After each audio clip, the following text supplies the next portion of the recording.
بسم اللہ الرحمن الرحیم۔ یہ باب خیار شرط مکتبہ رحمانیہ کا صفحہ نمبر 35 اور بشرا کا صفحہ نمبر 52 کا آخر 52 کا آخر۔ ومن باع عبدین بألف درہم علی انہ بالخیار فی احدہما 3 ایام فالبیع فاسد۔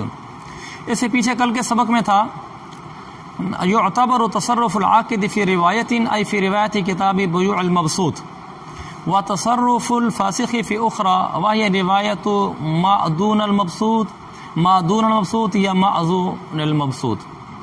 اس کو میں نے دیکھا تھا، یہ فتح القدیر میں بھی معذون ہے ذال معجمہ کے ساتھ، اور بنایہ میں بھی معذون ہے ذال معجمہ کے ساتھ، کفایہ میں بھی معذون ہے ذال معجمہ کے ساتھ، نقطے والی ذال کے ساتھ، اور عنایہ میں البتہ انہوں نے معدونہ لکھا ہے، اور مکتبہ بشرا والوں نے بھی معدونہ لکھا ہے۔ اردو شرح میں اشرف الہدایہ والے کو صرف دیکھا ہے، اس نے بھی معذون لکھا ہے ذال معجمہ نقطے والی کے ساتھ۔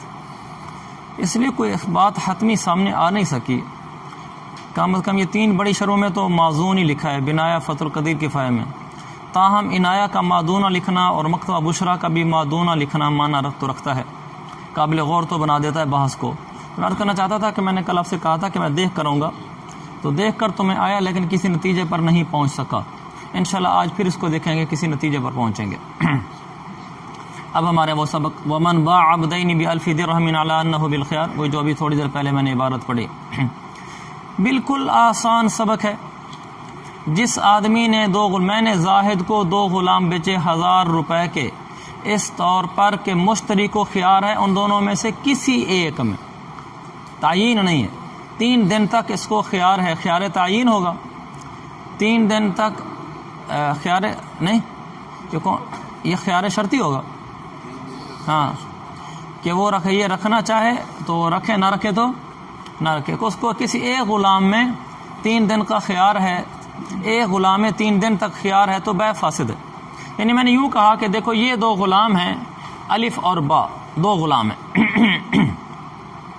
تو اس کو یہ دونوں غلام میں نے آپ کو 1000 روپے کے بیچے، دونوں میں سے الگ الگ میں نے قیمت متعین نہیں کی، اس کی اتنی اس کی اتنی، پر دونوں 1000 کے ہیں، اور ان دونوں میں سے کسی ایک میں آپ کو اختیار ہے، آپ رکھنا چاہیں رکھ لینا، واپس کرنا چاہیں واپس کر دینا، یہ بیع فاسد ہے، وجہ آ رہی ہے۔ اور اگر اس نے بیچا وَإِنْ بَاعَ كُلَّ وَاحِدٍ مِّنْهُمَا ب500 عَلَىٰ أَنَّهُ بِالْخِيَارِ فِي أَحَدِهِمَا بِعَيْنِهِ جَازَ الْبَيْعُ، اگر میں نے بیچا، عبارت کے لحاظ سے اس نے بیچا، اگر اس نے بیچا ان دونوں میں سے کسی ایک کو 500 درہم کا، اس شرط پر کہ اس کو ان میں سے کسی ایک معین غلام میں اختیار ہے، تو یہ بیع جائز ہے۔ یہ یوں ہوگا، میں کہوں گا الف اور با دونوں 1000 روپے کے بیچے بئی طور، اس طرح کہ دونوں میں سے ہر ایک کی قیمت 500 روپیہ ہے، اور الف اور با میں سے ایک کو معین کر کے میں نے کہا کہ آپ کو الف میں خیار ہے، اس غلام کو رکھنا چاہو تو رکھ لو، نہ رکھنا چاہو تو نہ رکھو، تو یہ بیع جائز ہے۔ والمسألۃ علی 4 اوجہ، دراصل مسئلے کی 4 صورتیں بنتی ہیں، اور سمجھ میں بھی آ رہی ہیں بالکل، وہ چاروں بیان بھی کرے گا۔ پہلی صورت یہ کہ اللہ یفصل ثمن ولا یعین الذی فیہ الخیار، نہ تو ثمن کی تفصیل بیان کرے کہ دونوں 1000 کے دوں، یہ تفصیل بیان نہ کرے کہ اس غلام کی کتنی قیمت ہے، ولا یعین الذی فیہ الخیار، اور نہ ہی اس غلام کی تعین کرے جس کے اندر خیار ہے، الف اور با میں سے کس میں خیار ہے۔ وہو الوجہ الاول فی الکتاب، اور جو پر کتاب میں مذکور مسئلہ ہے اس میں پہلی صورت تو یہی مذکور ہے۔ وفسادہ، یہ بیع فاسد گئی تھی نا، لجہالۃ ثمن والمبیع، فساد اس لیے کہ یہاں ثمن بھی مجہول ہے اور مبیع بھی مجہول ہے، وہ اس طرح لأن الذی فیہ الخیار کالخارج عن العقد، کیونکہ وہ غلام جس میں خیار تھا وہ ایسا ہے جیسے عقد سے خارج ہو، کیونکہ جس غلام میں خیار ہوتا ہے وہ غلام عقد سے خارج ہوتا ہے، یعنی گویا کہ عقد میں شامل نہیں ہوتا، اس لیے کہ جس غلام میں خیار رکھا ہے تو اس غلام کے اندر خیار رکھنے کی وجہ سے جو بیع کا حکم ہے، آگے آ رہا ہے، ترجمہ کر دیتا ہوں، اذ العقد مع الخیار لا ينعقد في حق الحکم، کیونکہ خیار کے ساتھ جو عقد ہوتا ہے وہ حکم کے حق میں منعقد نہیں ہوتا۔ عقد بیع کا حکم کیا ہے؟ مالک بننا، مالک بنانا، ملک حاصل ہونا، یہ اس کا حکم ہے، یعنی بیع ہوتی ہے تو حکم کیا نکلتا ہے کہ ملک منتقل ہو جاتی ہے، تو ملک کے حکم میں تو وہ عقد خیار والا تو منعقد ہی نہیں ہوتا، پہلے ہم کئی دفعہ پڑھ چکے ہیں، جب خیار رکھ لے تو ملک کیسے منتقل ہوئے؟ فبقی الداخل فیہ احدہما، لہذا ایک غلام تو بیع سے نکل گیا جس میں خیار ہے، اور جو دوسرا ہے ان میں سے ایک وہ اس میں داخل رہا، وہو غیر معلوم، اور جو داخل ہے وہ غیر معلوم ہے۔ دیکھو دو غلاموں میں سے ایک تو عقد سے باہر نکل گیا خیار رکھنے کی وجہ سے، باقی ایک باقی رہ گیا نا، کیونکہ جس میں خیار ہے وہ نہیں پتا الف میں خیار ہے یا با میں خیار ہے، تو جب خیار والا معلوم نہیں ہے تو دوسرا بھی معلوم نہیں ہوگا نا، اور حالانکہ حکم یہ ہے کہ جو دوسرا ہے وہ داخل ہے اس کے اندر عقد کے اندر، اور وہ غیر معلوم ہے، تو مبی غیر معلوم ہو گیا، مبی غیر معلوم ہے اور ثمن بھی غیر معلوم ہے، اس لیے کہ اس نے دونوں کی تفصیل نہیں بیان کی کہ دونوں 1000 کے ہیں، ہو سکتا ہے کل کوئی جھگڑے کی شکل ہے کہ جی نہیں یہ تو 300 کا تھا، یہ تو ہلکے والا غلام ہے، اگر اس کا فائدہ اس میں وہ کہے گا یہ میرے والا یہ تو 700 کا تھا، تو اس میں جھگڑا ہو جائے گا، تو اس لیے ثمن بھی مجہول اور مبی بھی مجہول۔ یہ موٹا سا قاعدہ ہے، آپ بخوبی جانتے ہیں، جہاں بھی ثمن مجہول ہو جائے عقد فاسد ہو جاتا ہے، بیع فاسد ہو جاتی ہے، بیع فاسد گناہ ہے، اور جہاں مبی مجہول ہو جائے وہاں بھی بیع فاسد ہو جاتی ہے، ثمن مجہول ہونے سے فاسد، بیع مبی مجہول ہونے سے بھی فاسد۔ والوجہ الثانی، دوسری وجہ کیا ہے؟ ان یفصل الثمن ویعین الذی فیہ الخیار وهو المذکور ثانیا فی الکتاب، دوسری صورت یہ کہ ثمن کی تفصیل کرے اور اس غلام کی بھی تعیین کر دے جس میں خیار ہے، اور یہی کتاب میں دوسرے درجے میں مذکور صورت ہے، دو صورتیں مذکور کی تھی نا، دوسری یہ تھی انباع کل واحد منہما ب500 کہ غلام کی قیمت کی بھی تعیین کی، کا دونوں 500 کے ہیں، اور یہ بھی کہا کہ الف اور با میں سے آپ کو الف میں خیار ہے۔ انما جازا، یہ بیع جائز ہے، لأن المبیع معلوم والثمن معلوم، مبیع بھی معلوم ہے اس لیے کہ جس میں خیار ہے وہ الف ہے، وہ تو عقد سے باہر ہو گیا، اور جو با ہے وہ تو مبیع ہے، وہ ہمیں معلوم ہے کہ با غلام بک رہا ہے، اس کی ثمن بھی معلوم ہے کہ 500 روپے میں بک رہا ہے، لہذا یہ بیع جائز ہے۔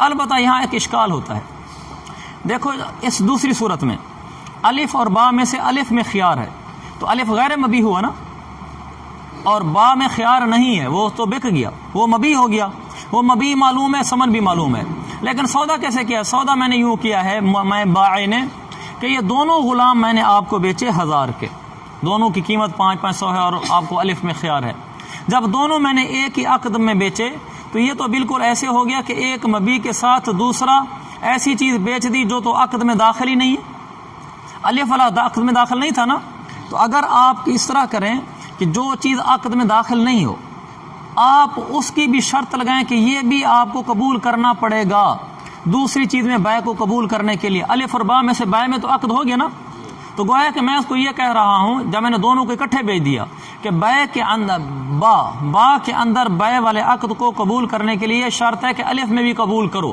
کیونکہ میں نے کہا دونوں غلام 1000 روپے کے ہیں، تو جب کہ الف والا تو عقد میں داخل ہی نہیں ہے، تو عقد سے خارج چیز کو میں نے عقد میں داخل کر کے اس کے قبول کرنے کی شرط لگا دی، حالانکہ وہ تو عقد سے خارج چیز ہے، اور عقد سے خارج چیز کی اگر شرط لگا دو عقد کے اندر تو اس سے تو بیع فاسد ہو جاتی ہے، لہذا بیع فاسد ہونی چاہیے۔ وہ اس اعتراض کو اس سے اور زیادہ مضبوط کرتے ہیں، وہ کہتے ہیں ایسے ہو گیا جیسے ایک آدمی نے دو آدمی بیچے، دو انسان بیچے، ان میں سے ایک حر تھا اور ایک کن تھا۔ کن کس کو کہتے ہیں؟ غلام، اور عبد کس کو کہتے ہیں؟ غلام۔ کن کہتے ہیں خالص غلام کو، خالص غلام کا مطلب یہ ہے نہ وہ مدبر ہے نہ وہ مکاتب ہے نہ کچھ اور ہے، اس کو کن کہتے ہیں۔ تو اس نے ایک آدمی نے یعنی میں بائی نے حر اور کین، یہ نیچے حاشی میں لکھا ہوا جو آپ کو میں تشریح کر رہا ہوں ساری، میں نے حر اور کین دونوں اکٹھے ملا کر زید کو بیچے کہ یہ دونوں 1000 روپے کے ہیں، تو اس صورت میں بیع فاسد جاتی ہے، کیونکہ میں نے اس کن میں بیع کو قبول کرنے کے لیے حر کے اندر بھی حر کو قبول کرنے کی بھی شرط لگائی ہے، کیونکہ دونوں بیچے نا، حر اور عبد دونوں 1000 روپے کے بیچے، عبد تو چلو بک گیا مبیع بن گیا، حر تو مبیع نہیں ہے، حر تو عقد سے خارج ہے، اس لیے کہ حر تو بکتا ہی نہیں ہے، تو میں نے اس عبد میں بیع کرنے کے لیے حر کے اندر بھی بیع کے قبول کرنے کی شرط لگا دی کہ یہ بھی ساتھ ہی ہو گیا، تو بیع فاسد ہوتی ہے۔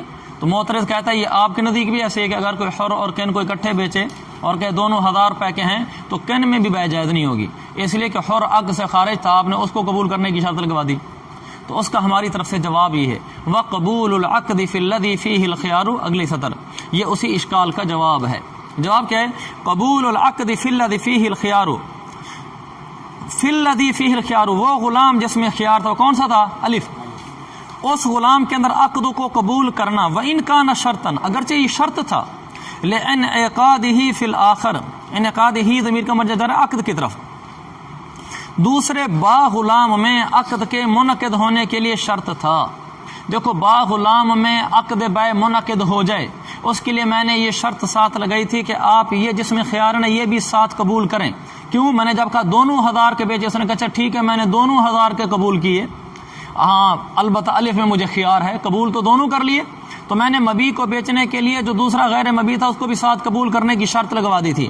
وہذا مفسد، یہ مفسد ہونا چاہیے، وہ کہتے ہیں ولیکن ھذا غیر مفسد للعقد، لیکن یہ عقد کے لیے غیر مفسد ہے۔ کیوں؟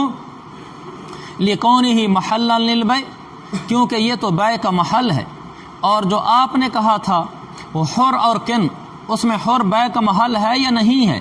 نہیں ہے، حر تو بیع کا محل ہی نہیں ہے۔ اور جو ہم بیچ رہے ہیں، ہم تو دونوں غلام بیچ رہے ہیں نا، دونوں غلام ہیں، غلام بیع کا محل تو ہے، مبی تو بن سکتا ہے، لہذا آپ کا حر اور کن والی مثال دینا ہمارے لیے ٹھیک نہیں، جبکہ ہمارے تو دونوں عبدین ہیں۔ لِکونہ محلا للبیع، کیونکہ یہ بیع کا محل ہے، اگرچہ فی الحال مبی نہیں بن رہا، یہ بات ٹھیک ہے، لیکن بیع کا محل بن سکتا ہے۔ وہ کہتے ہیں ہمارے پاس ایک مثال موجود ہے کہ دو غلام اس طریقے سے بیچو کہ ایک غلام بیع کا مبی نہیں بن سکتا، لیکن وہ بیع کا محل بن سکتا ہے، تو بیع جائز ہو جاتی ہے۔ وہ کہتے ہیں کما اذا جمع بین قن و مدبر، جیسے کوئی آدمی کن اور مدبر میں بیع کر دے اکٹھے کہ یہ کن اور مدبر ہے، ان میں سے مثلا بتا دیتا ہے دونوں 500 کے ہیں، میں نے آپ کو دونوں 1000 کے بیچے۔ آپ کو مسئلہ یاد ہے کہ مدبر میں بیع ہوتی ہے کہ نہیں ہوتی؟ ہاں، مدبر تو نہیں بکتا، مدبر جب مدبر ہو جائے غلام تو پھر نہیں بکتا، تو اس نے تو کن اور مدبر کو جمع کر کے دونوں 1000 روپیہ لگا دیا کہ 500 کے ہیں۔ تو اس مسئلے کا حکم یہ ہے کہ یہاں اگرچہ مدبر مبی نہیں ہے، عقد سے خارج ہے، لیکن پھر بھی کن میں بیع جائز ہو جائے گی اس کے حصے کے بقدر۔ وجہ یہ ہے کہ مدبر اگرچہ فی الحال خارج از بیع ہے، لیکن یہ بیع کا محل ہے، یعنی یہ مبی کبھی بن سکتا ہے، اگرچہ ابھی تو نہیں بن رہا ہمارے عقد میں، لیکن کبھی بن سکتا ہے۔ کبھی کب بن سکتا ہے؟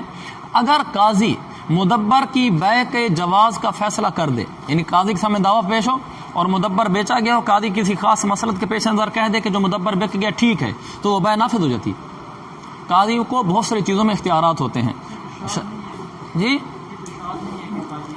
اچھا، لیکن اس میں مبی بننے کی کبھی صلاحیت تو ہے، حر میں تو کبھی بھی مبی بننے کی صلاحیت نہیں ہے۔ اور جو ہمارا مسئلہ ہے نہیں، پھر حر تو نہ رہا، تو حر میں تو مبی بننے کی صلاحیت ہی نہیں ہے، لہذا آپ کا وہ ٹھیک نہیں ہے۔ البتہ جو دو غلام ہم نے بیچے ہیں ان میں سے الف میں خیار تھا، اگرچہ فی الحال وہ مبی نہیں بن رہا، عقد سے خارج ہو رہا ہے، لیکن بیع کا محل تو ہے، وہ غلام ہے، مبی تو بن سکتا ہے کبھی نہ کبھی، لہذا ہمارے مسئلے کے اوپر آپ کا حر اور کن کو لے کر اعتراض کرنا درست نہیں ہے۔ ہمارے مسئلے کی نظیر حر اور کن والی نہیں بنے گی کہ جس کی بنیاد پر ہم اس کو ناجائز کہیں کہ یہ دونوں آپس میں ملتے جلتے مسئلے ہیں، جیسے حر اور کن میں ناجائز ہے یہاں بھی ناجائز ہونا چاہیے۔ ہماری نظیر بنے گی کن اور مدبر والی، کیونکہ یہ اس کے ساتھ میل کھاتا ہے، حر اور کن کے ساتھ میل ہی نہیں کھاتا، مطابقت نہیں کھاتا، میچنگ ہی نہیں ہوتی۔ اچھا آگے، والثالث، تیسری صورت، ان یفصل الثمن ولا يعین الذی فیہ الخیار، ثمن کی تفصیل کر دے کہ میں نے دونوں غلام آپ کو 1000 کے بیچے، دونوں 500 کے ہیں، لیکن لا يعین الذی فیہ الخیار، یہ نہ بتایا کہ ان میں سے خیار کس کے اندر ہے۔ تو یہاں کون سی چیز مجھول ہوگی؟ مبی مجھول ہوگا نا، کہ پتہ نہیں بکا کون سا ہے۔ اچھا، چوتھی صورت، والرابع ان يعین الذی فیہ الخیار ولا یفصل الثمن، کہ وہ غلاموں کی تعین تو کر دے کہ دیکھو الف اور با میں سے آپ کو الف میں خیار ہے، لیکن قیمت کی تفصیل بیان نہ کرے کہ ان میں سے جو بیچ رہا ہوں اس کی کتنی قیمت ہے، دوسرے کی کتنی ہے۔ تو یہاں بھی عقد فاسد ہے، لیکن کون سی وجہ ہوگی؟ ثمن مجھول ہے، اس لیے اس نے کہا والعقد فاسد فی الوجہین۔ یہ تیسری چوتھی صورت ہے، ان دونوں صورتوں میں عقد فاسد ہوگا، اما لجہالت المبی، یا مبی کی جہالت کسی، ثمن کی جہالت کسی۔ نیچے کیا لکھا ہوا ہے؟ لف و نشر مرتب، سمجھا گیا؟ چونکہ تیسری صورت ہے وہاں مبی مجھول تھا، اور جو چوتھی صورت ہے وہاں ثمن مجھول تھی، تو لف و نشر مرتب ہو گیا نا اسی ترتیب سے۔ اگر یہ ہوتا اما لجہالت ثمن او لجہالت المبی، پھر کیا ہوتا؟ لف و نشر غیر مرتب۔ اچھا آگے، ومن اشترى ثوبين على ان ياخذ ايهما شاء بعشرة وهو بالخيار 3 ايام فهو جائز، وكذلك الثلاثه فان كانت 4 اثواب فالبيع فاسد۔ استمعوا الي،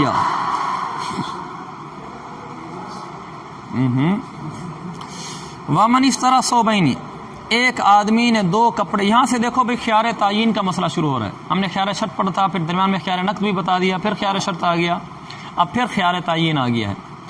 ومن اشترى صوبین، ایک آدمی نے، زاہد نے دو کپڑے خریدے کہ اس شرط پر کہ ان یاخذ ایہما شاء بعشرۃ، کہ ان دونوں میں سے جس کپڑے کو چاہے گا 10 روپے کا خرید لے گا، جس کپڑے کو بھی چاہے گا، اور اس کو 3 دن کا خیار ہے تو یہ جائز ہے. یہاں کچھ باتیں قابل تشریح ہیں. نمبر 1 کہ جس آدمی نے 2 کپڑے خریدے اس شرط پر کہ ان دونوں میں سے جون سا ایک کپڑا چاہے گا 10 روپے کا لے لے گا، تو 2 خریدے یا ایک خریدا ہے؟ ایک خریدا ہے. دیکھنا 2 کپڑے خریدے اس شرط پر کہ ان دونوں میں سے جون سا ایک کپڑا چاہے گا وہ رکھے گا اور اس کے 10 روپے دے گا، تو ایک خریدا، 2 تو نہیں خریدے. تو لفظ صوبین استعمال کیا ہے، تو یہاں صوبین مجاز ہے. آج بلاغت کام دے گی. صوبین مجاز ہے. احدث صوبین بول کر احدث صوبین مراد لیا. کل کپڑے ہی 2 تھے، ان 2 میں سے اس نے ایک چننا تھا. کل کپڑے ہی 2 تھے، ان 2 میں سے ایک چننا تھا، تو کل کپڑے بول کر اس کا جزو ایک کپڑا مراد لیا. بلاغت میں پڑھا تھا نا یہ کون سی کیا چیز بنتی ہے؟ یہ بلاغت کی اصطلاح میں کل بول کر جز مراد لینا کیا کہتے ہیں بلاغت کی اصطلاح میں؟ مجاز مرسل. مجاز مرسل ہے کہ آپ کل بول کر جز مراد لینا. اس نے بولا کل ہے، کل کپڑے ہی 2 تھے، لیکن مراد اس کا ایک جز یعنی ایک کپڑا لیا، تو یہ مجازن ہے. لہذا اگرچہ صوبین لکھا ہے لیکن مراد ایک کپڑا ہوگا. یوں ہوگا من اشتری صوبین ای احدث صوبین. اچھا، الا یاخذ ایہما شاء، ان دونوں کپڑوں میں سے جس ایک کپڑے کو بھی چاہے گا 10 روپے کا لے لے گا. ہدایہ کے مذکورہ لفظ ایہما سے معلوم ہوتا ہے کہ صرف ایک چیز میں خیار تعین لے سکتے ہیں، اور عامت الکتب میں بھی ایسی ہے کہ 2 چیزوں میں سے ایک چیز میں خیار لے سکتے ہیں، جبکہ متعدد اشیاء میں سے ایک سے زائد اشیاء میں بھی خیار تعین جائز ہے. 5-7 چیزیں تھیں، آپ ان میں سے 2-3 میں خیار تعین لے لیتے ہیں، یہ جائز ہے. جیسا کہ فقہ البیوع 931/2 میں لکھا ہے. کیا لکھا ہے کہ ہدایہ کی عبارت اور دوسری کتب سے یہ معلوم ہوتا ہے کہ آپ خیار تعین صرف ایک چیز میں لے سکتے ہیں، جبکہ صحیح مسئلہ یہ کہ خیار تعین متعدد چیزوں میں لے سکتے ہیں. 10 چیزیں ہیں، آپ نے 4 میں خیار تعین لے لیا ہے، یہ ٹھیک ہے. حضرت شیخ الاسلام صاحب نے لکھا ہے، اللہ ان کی عمر میں برکت دے. 931/2 یعنی دوسری جلد اور صفحہ نمبر 931. قول میں نے اردو میں ترجمہ کیا ہوا، حضرت کا قول تو عربی میں ہے. ہدایہ کے مذکورہ لفظ ایہما سے معلوم ہوتا ہے کہ صرف ایک ہی چیز میں خیار تعین لے سکتے ہیں، اور عامت الکتب میں بھی ایسے ہی ہے، فقہ کی جو عام کتابیں ہیں، جبکہ متعدد اشیاء میں سے ایک سے زائد اشیاء میں بھی خیار تعین جائز ہے. یعنی متعدد اشیاء میں سے متعدد اشیاء کے اندر، یعنی 10 میں سے 4 چیزوں کے اندر 5 چیزوں کے اندر جائز ہے. اچھا آگے، یہ 2 میں سے 2 میں خیار تعین کیسے ہوگا؟ یہ تو نہیں ہو سکتا. وَكَذَلِكَ الْأَثْوَابُ اسواب الثلاثہ، اسی طرح 3 کپڑوں کا حکم ہے، یعنی 3 کپڑوں میں سے بھی آپ ایک کپڑے میں خیار لے سکتے ہیں. فَإِنْ كَانَتْ أَرْبَعَةَ أَثْوَابٍ فَالْبَيْعُ فَاسِدٌ، اگر کپڑے 3 کی بجائے 4 ہو گئے، یعنی چیزیں 3 کی بجائے 4 ہو گئیں، تو پھر آپ نے اس میں خیار تعین رکھا تو بیع فاسد ہے. اللہ تعالیٰ جزائے خیر در شیخ الاسلام صاحب کو، وہ فرماتے ہیں نہیں، اگر آپ، یہ اصل میں جو مسئلہ لکھا گیا ہے، حضرت فرماتے ہیں کہ 931/2 میں بدائع الصنائع کے حوالہ سے 3 سے زائد میں فساد، جیسے یہاں لکھا ہوا ہے، اس زمانہ کے لوگوں کے اس میں عدم تعامل اور عدم حاجت کی وجہ سے تھا کہ اس زمانے کے لوگوں میں 3 کپڑوں سے زیادہ میں خیار تعین لیتے وقت، 3 کپڑوں سے زیادہ کے اندر یہ خیار تعین، یعنی کل 3 کپڑے رکھنا، ان میں سے ایک میں خیار تعین لینا، تو زیادہ وہ 3 کپڑوں سے ہی خیال رکھتے تھے. ایک تو اس زمانے میں تعامل نہیں تھا، دوسرا زمانے میں ضرورت بھی نہیں ہوتی تھی. تعامل تو اس لیے نہیں تھا کہ ہر زمانے کے تعامل الگ ہیں، چلو ٹھیک ہے، ضرورت کیوں نہیں تھی؟ 3 سے زیادہ کپڑے اپنے سامنے رکھ لیتے کہ ان میں سے میں ایک چنوں گا، اس لیے کہ اس میں عام طور پر کپڑے ایک ہی قسم کے ہوتے تھے کپڑے، اور اس میں پھر 3 ہی قسمیں بن سکتی تھیں، یا کپڑا اعلیٰ ہوگا، یا ادنا ہوگا، یا متوسط ہوگا، اس سے زیادہ نہیں ہوتا تھا. تو اس لیے لوگوں کو ضرورت ہی نہیں ہے 3 سے زیادہ کپڑے لوں گا تو وہ بھی پھر 3 سے ملتا جلتا ہوگا.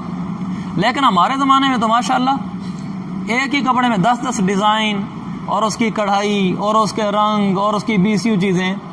ایک ہی سوٹ کوئی عورت اٹھا کے بیٹھ جائے تو وہ بیچاری شام تک وہیں بیٹھی رہتی ہے کہ ان میں سے کون سا چنوں. اب تو خیر مرد بھی ایسے ہی ہو گئے ہیں. تو ہمارے زمانے میں چونکہ وہ بات نہیں رہی کہ حاجت صرف 3 کپڑوں سے پوری ہو جاتی ہے کہ 3 کپڑے ہم اٹھا لیں. اس کے علاوہ اگر ہم چوتھا سوٹ اٹھائیں گے تو وہ چوتھا بھی ان تینوں میں سے کسی ایک سے ملتا جلتا ہوگا، کیونکہ اس زمانے میں یہ تنوع نہیں تھا. اس طرح تنوع کا مطلب سمجھتے ہوں گے، یعنی کئی قسمیں نہیں تھیں. ہمارے تو زمانے میں بات ہی اور ہوگی. لہٰذا اب ہمارے زمانے میں اگر کوئی 4 کپڑوں میں بھی کرے گا تو بیع فاسد نہیں ہوگی، کیونکہ اس زمانے کے فاسد ہونے کی علت یہ ہے کہ اس زمانے میں تعامل نہیں تھا اور ضرورت بھی نہیں تھی. اور ہمارے زمانے میں تعامل بھی ہے اور ضرورت بھی ہے. اور زمانے میں ضرورت کیوں نہیں تھی؟ میں نے بتایا تھا ان کے کپڑے 3 قسموں میں پورے ہو جاتے تھے، اور ہمارے زمانے میں ضرورت تو بالکل واضح ہے. والقیاس، قیاس یہ ہے کہ ان یفسد البیع فی الکل لجہالۃ المبیع. قیاس یہ کہ ان ساری صورتوں میں بیع فاسد جانی چاہیے. ساری صورتیں مطلب چاہے 2 کپڑوں میں سے ایک میں خیال تعین رکھو یا 3 کپڑوں میں سے ایک میں خیال تعین رکھو، بیع فاسد جانی چاہیے. کیوں؟ لجہالۃ المبیع، مبیع تو مجہول ہی رہتا ہے نا. آپ نے 3 کپڑوں میں سے ایک کپڑا بیچا ہے، جس کی وہ تعین کرے گا. تو آپ نے ابھی کون سا کپڑا بیچا ہے، یہ تو خود بائع کو بھی نہیں پتا میں نے کون سا بیچا ہے. تو عقد بیع ہونے کے وقت تو مبیع معلوم نہیں ہے، تو لہذا قیاس کا تقاضا تو یہ کہ یہ فاسد ہونا چاہیے کیوں مبیع مجہول ہے. اور یہی امام ظفر امام شافعی کا قول ہے، اللہ ان کو جزائے خیر دے کے انہوں نے اختلاف فرمایا کہ کسی زمانے میں امت کے لیے کوئی سہولت نکل آئے گی. وجہ الاستثانی، کسی زمانے میں سہولت نکل آئے گی، علماء اور مفتیان کے کہنے سے، خود نہیں نکال لینی. وجہ الاستحسانی، ہمارے نزدیک استحسان ہے کہ جائز ہے، اگرچہ مبیع مجہول ہونے سے قیاساً فاسد ہونا چاہیے، لیکن استحسان اور جائز ہے. وجہ کی ان شرع الخیاری، شرع کا معنی مشروع ہونا، ان شرع الخیاری للحاجتی، اصل میں جو خیار مشروع ہے وہ تو خیار شرط ہوا ہے نا، جس کے بارے میں نص وغیرہ بھی آ گئی ہے. تو خیار شرط کیوں مشروع ہوا تھا؟ للحاجتی، ضرورت کی وجہ سے خیار شرط مشروع ہوا ہے.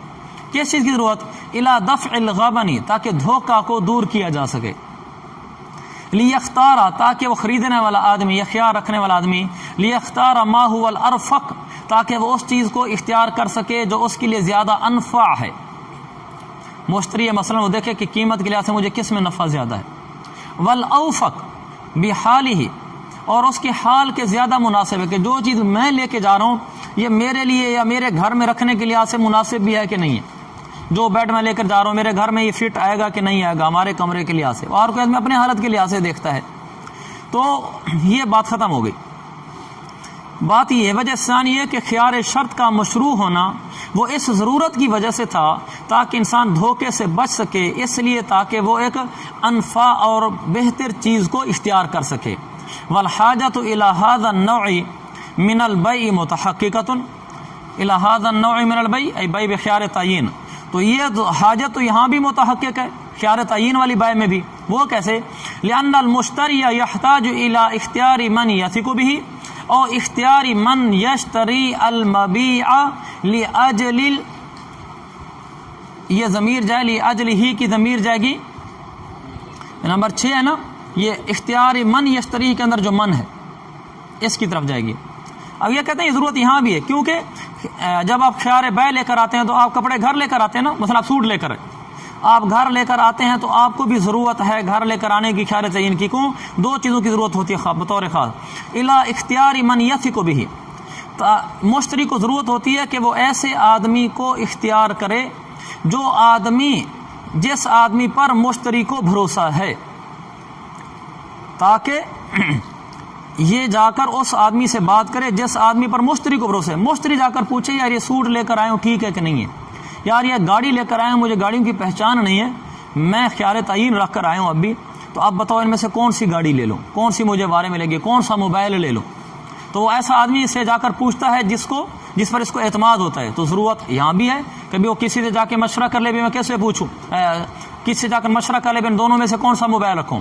یا تو یہ ضرورت ہوتی ہے، یا پھر ایک بڑی خوبصورت ضرورت ہوتی ہے اختیار من یشتریہ لاجلہ، یا پہلا ہے الا اختیار من یثق بہ، اس کا ترجمہ ہوگا اختیار اس آدمی نے کرنا ہوتا ہے جس پر مشتری کو بھروسہ ہے. مجھے لگتا ہے پہلے مجھ سے ترجمے میں شاید کوئی لفظ آگے پیچھے ہو گیا، اگر پیچھے نہیں ہوئے تو ٹھیک ہے صحیح ہو گئے، اگر آگے پیچھے ہو گئے تو اس کا ترجمہ یہ ہے یحتاج الی اختیار من یثق بہ، یعنی وہ آدمی جس پر اس کا بھروسہ ہوتا ہے اس نے اختیار کرنا ہوتا ہے، یعنی اس نے آگے چننا ہوتا ہے کہ تو ان 2 موبائلوں میں سے یہ موبائل رکھ لے. یا اس آدمی نے چننا ہوتا ہے جو اس آدمی کے لیے یہ مشتری مبیع کو خرید رہا تھا، لاجلہ اور من کی طرف جائے گا، اس آدمی نے چننا ہوتا ہے جس آدمی کے لیے یہ مشتری خرید رہا ہے مبیع کو. وہ آدمی کون ہے؟ کیوں؟ من ہے نا، من کی طرف دونوں ضمیریں جاتی ہیں. اچھا امراتی و بنتی، جیسے وہ اپنی بیوی کے لیے سوٹ لے کر آیا تو اب بیوی نے چننا ہے نا، خیار تعین تو لے کر آئے گا ابھی کون سا سوٹ رکھنا ہے، یہ وہاں پسند کرے، گھر آئے وہ پسند نہ کرے، تو اس لیے مسئلہ بن جائے گا۔ اور آگے ہے ولا یمکنہ البائع من الحمل الیہ الا بالبیع، یہ بھی ایک قسم کے اشکال کا جواب ہو سکتا ہے۔ تو وہ یہ ہو سکتا ہے کہ بائع اس کو ویسے ہی دے دے، ضروری بائع بخیار تعین کر کے دینا ہے سودا، سارا تو بات یہ انہوں نے کہ اس نے بائع کی ہے، بائع ہو گئی ہے، بائع نے بائع عقد بائع کر دی ہے، خیار تعین رکھ دیا ہے، آگے پھر وہ قیاس اور استحسان چلنا شروع ہو گیا، قیاس کرنے کی بائع فاسد ہو گئی ہے، تو یہ سوال پیدا ہوتا ہے کہ وہ بائع دکاندار وہ سودا نہ کرے، ویسے ہی دے دے، میں جا کر ان میں سے ایک پسند کروا لو، جو پسند کر کے لے آؤ گے چلو وہ میں اسی وقت پھر تمہیں بیچ دوں گا، لیکن ایسا نہیں ہو سکتا، اس لیے کہ ولا یمکن البائع من الحمل الیہ، اور بائع قدرت نہیں دیتا مشتری کو، لا یمکن المشتری البائع من الحمل الیہ الی من یثق الی من یشتری، اور بائع مشتری کو اس بات کی قدرت نہیں دیتا کہ وہ یہ کپڑے یا مبیع اٹھا کر اس آدمی کے پاس لے جائے جس سے اس نے پسند کروانا ہے، الا بالبیع، مگر بائع کے ساتھ ہی وہ قدرت دیتا ہے، کیونکہ اگر اس طرح دکاندار دیتا رہے تو لوگوں نے خریدا تو ہے نہیں، وہ ویسے لے جا کریں گے کپڑے، گھر لے جائیں گے، پسند نہ آئے تو پھر واپس لیں گے، پھر دوسرا لے جائے گا پسند نہ آئے تو واپس لیں گے، تو خریدنے والا کوئی کدو کا نکلے گا، اور باقی سارے ویسے چکر لگواتے رہیں گے، جب وہ کہہ دے گا ان میں سے ایک رکھنا ہے، سودا ہو گیا ہے، تو اب اس کو فائدہ ہے، دکاندار کو 2 کپڑے ساتھ بھیجنے میں سودا تو ہو گیا ہے، اور اگلا گاہک بھی مجبور ہے کہ اس نے ایک لینی ہے۔ اچھا نہیں، دونوں نہیں کر سکتا، فکان فی معنی،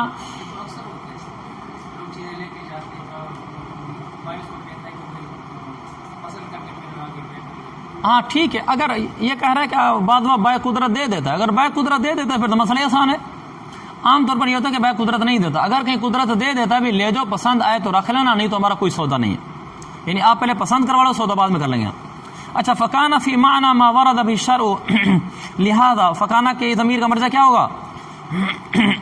فکانہ کے نیچے 9 لکھا ہوا ہے، نہیں 9 ہے، اور پیچھے 9 کہاں ہے؟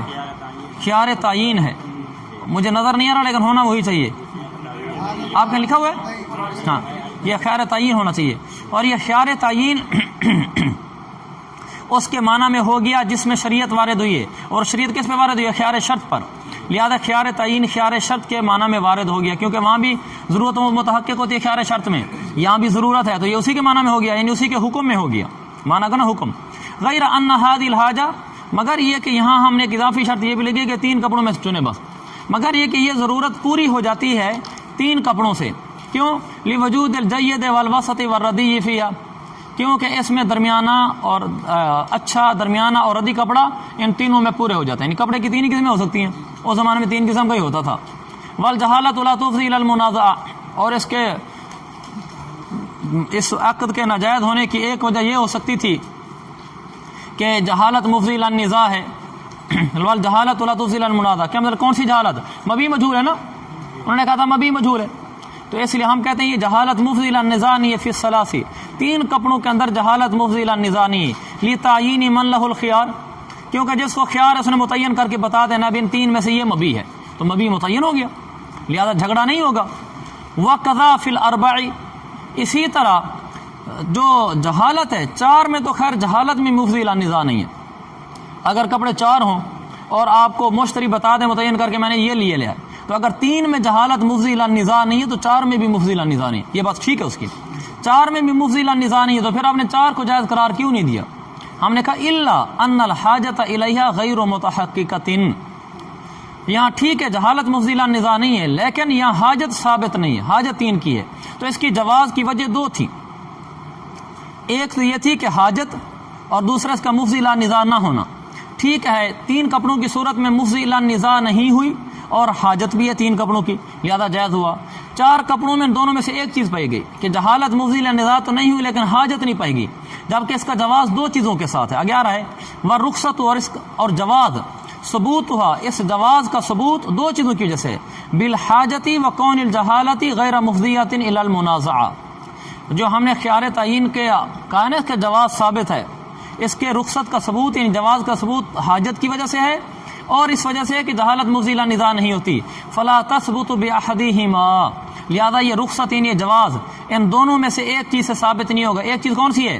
جہالت کا مزیلہ نزاع نہ ہونا، یہ چیز تو پائی گئی، لیکن ایک چیز ہے نا، دوسری نہیں پائی گئی، لہذا اس کو ہم کہیں گے کہ یہ بائع جائز نہیں ہوگی 4 کپڑوں میں. ثم قیل، پھر آگے یہ بھی کہا گیا ہے کہ جب وہ خیار تعین رکھے گا ساتھ کیا خیار شرط رکھنا بھی ضروری ہے یا صرف خیار تعین اکیلا بھی رکھ سکتا ہے؟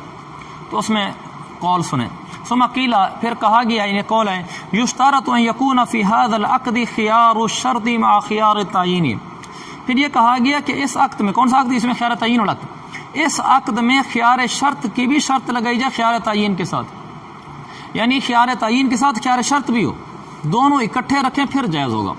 وَهُوَ الْمَذْكُورُ فِي الْجَامِعِ الصَّغِيرِ، امام محمد کی جامع صغیر میں یہی بات مذکور ہے کہ خیار تعین کے ساتھ خیار شرط کا بھی وہاں تذکرہ ہے، یعنی خیار تعین اور خیار شرط دونوں رکھے گا. یہ یوں مذکور ہے، یا یوں لکھا ہوگا کہ خیار تعین کے ساتھ اس نے خیار شرط بھی رکھی. تو جامع صغیر میں مسئلے کے اندر خیار تعین کے ساتھ خیار شرط بھی مذکور ہے، تو اس سے پتہ چلا کہ خیار شرط بھی ساتھ شرط ہوگی. اور وکیلا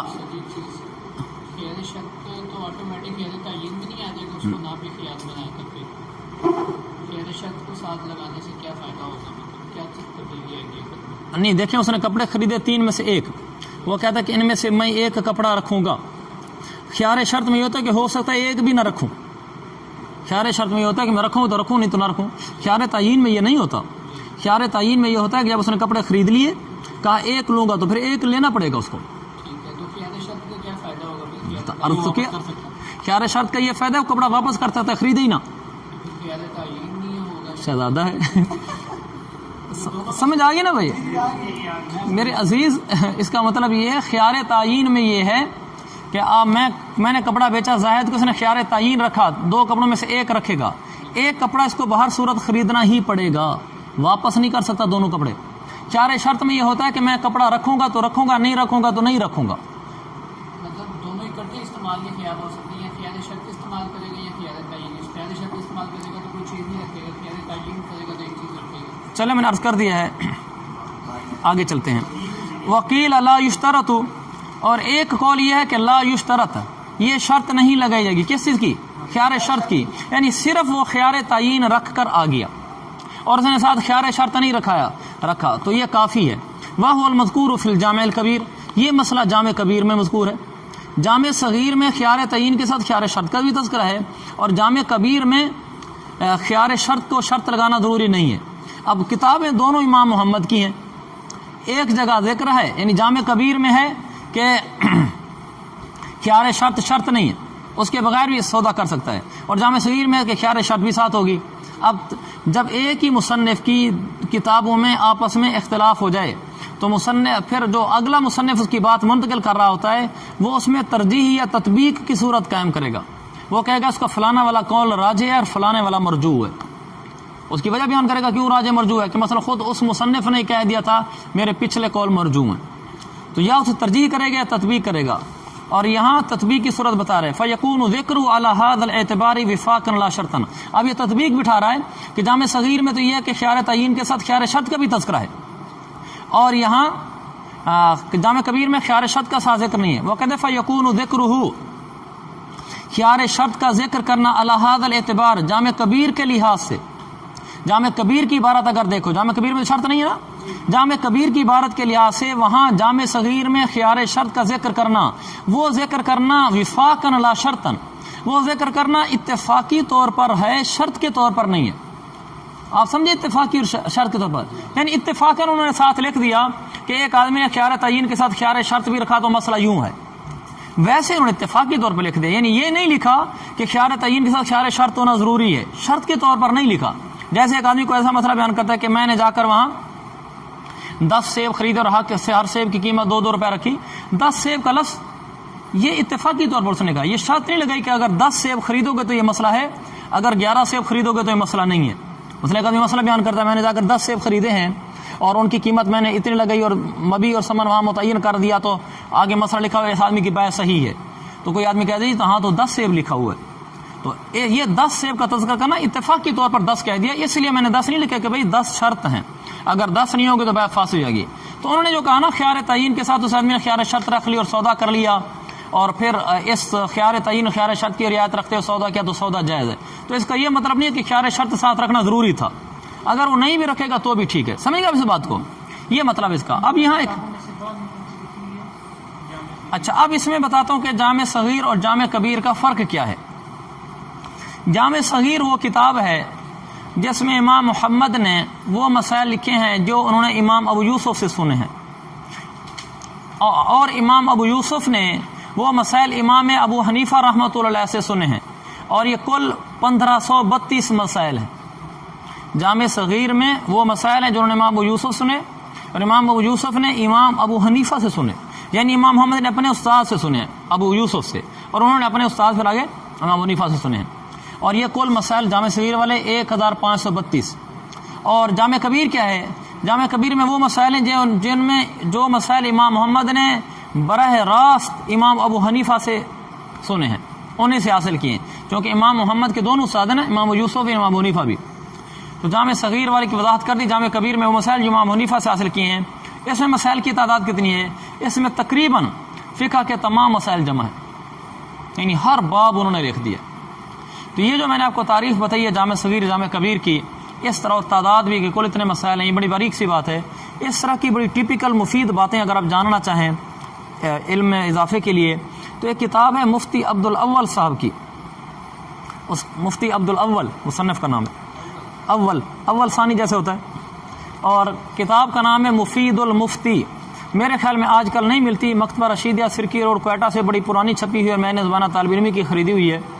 اگر کوئی آدمی مجھ سے لینا چاہے فوٹو کاپی کرانے کے لیے، زیادہ ضخیم نہیں ہے، پتلی کتاب ہے، کوئی لینا چاہے تو مجھ سے لے سکتا ہے، کافی مفید کتاب ہے. جی معلوم نہیں، ظاہر روایت والی کو تو ملتی ہیں یا نہیں ملتی معلوم نہیں ہے، اس بارے میں آج کل چھپ رہی ہیں کہ نہیں چھپ رہی. آگے وَإِذَا لَمْ يَذْكُرْ خِيَارَ شَرْطِ، جب خیار شرط اس نے ذکر نہیں کیا. میں یہ کہہ دیا نا بھی خیار شرط ذکر نہ بھی کرے تو بھی کوئی حرج نہیں، پھر بھی لَا بُدَّ مِن تَوْقِيدِ خِيَارِ التَّعْيِينِ بِالثَّلَاثِ عِنْدَهُ وَبِمُدَّةٍ مَعْلُومَةٍ أَيَّتَهَا كَانَتْ، یہ أَيَّتَهَا ہوگا، أَيَّتَهَا كَانَتْ عِنْدَهُمَا. لیکن جب اس نے خیار تعیین ہی رکھی ہے تو پھر خیار تعیین کے لیے بھی توقید کرنا ضروری ہے.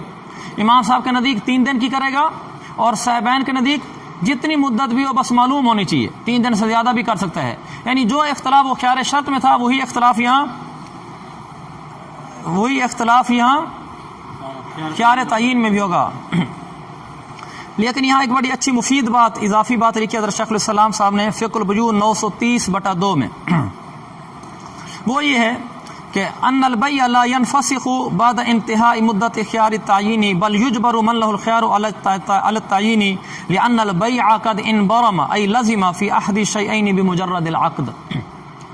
وہی نا ہمارا ابھی تھوڑی دیر پہلے جو میں حذیفہ کو جواب دے رہا تھا کہ خیار شرط میں مجرد عقد کرنے سے عقد لازم نہیں ہو جاتا.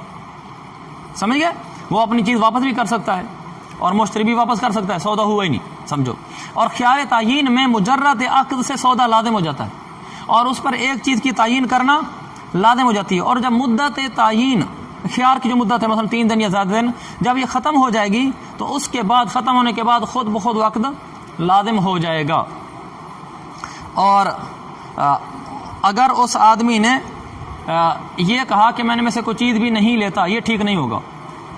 خیار تعیین میں عقد لازم ہو جاتا ہے، خیار دیتے ہی عقد کرتے ہی. خیار شرط میں عقد لازم نہیں ہوتا. ثم ذکر، یہ مسئلہ کل کر لیں گے.